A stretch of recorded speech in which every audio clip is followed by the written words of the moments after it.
সুপ্রিয় দর্শক সবাইকে আন্তরিক শুভেচ্ছা জানাচ্ছি। আমরা এসেছি ব্রহ্মপুত্র পূর্ণ চ্যানেলে। আমরা দেখতে পাচ্ছি অসংখ্য লোকের ভিড় এখানে। তো আমরা ছোটোর থেকে জেনে এসেছি যে দর্শনার্থী এখানে শুধু আসে পূর্ণ স্নানের জন্য, যে এখানে এই তিথিটাতে স্নান করলে তাদের পুণ্য অর্জন হয় এবং যারা পাপ মোচন হয়ে যায়।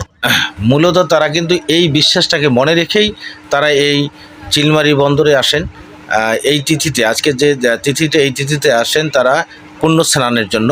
তো আপনারা দেখতে পাচ্ছেন যে অসংখ্য দর্শকের ভিড়, যে দর্শকরা এখানে দর্শনার্থীরা যারা আছেন সবাই তাদের উৎফুল্লভাবে স্বতঃস্ফূর্তভাবে তারাই আসতেছেন। তারা দেখেন গত দিনে তারা এসেছেন, যেদিন পূর্ণ স্নান হয় তার একদিন আসে।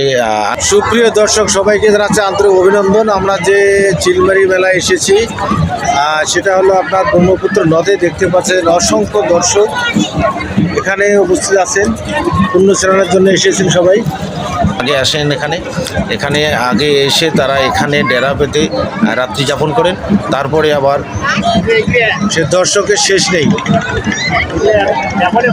অসংখ্য দর্শক,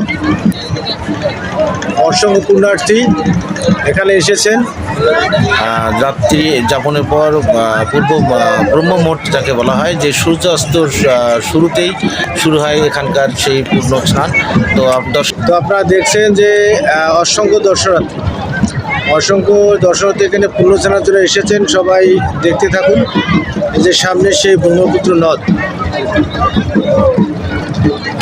আপনারা দেখতেই পারতেছেন এই পূর্ণ স্নানে যে জনতার উৎসুক ভিড় কীভাবে ঠেলাঠেলি করে, মানে সে নদীর পার থেকে যেখানে প্রতিমা প্রতিষ্ঠান করা হয়েছে সেখানে দিকে তারা কিভাবে মানে এতভাবেই সে ধাক্কাধাক্কিভাবে যাচ্ছে সেটা কল্পনা করা। নদীর মধ্যে দেখছেন যে নৌকায় ট্রলারে করে তারা আসতেছে সেই পূর্ণ স্নানটুকু অর্জন করার জন্য।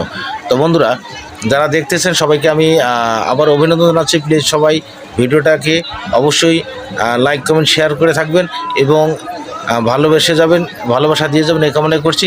তো অসংখ্য জনতা যারা এক পার থেকে ওপার যাচ্ছে, যে চরের মধ্যে জায়গাটা মাঝখানে একটু জল ছিল, সেখানে দেন কীভাবে তারা এই যে নৌকা দিয়ে আসতেছে, অনেকভাবেই ওই স্থানে আসতেছে এবং এই একটু জল থাকার কারণে এখানে একটি ব্রিজ বানিয়ে দিয়েছে। সেই ব্রিজের উপরে উপচে পড়া ভিড়।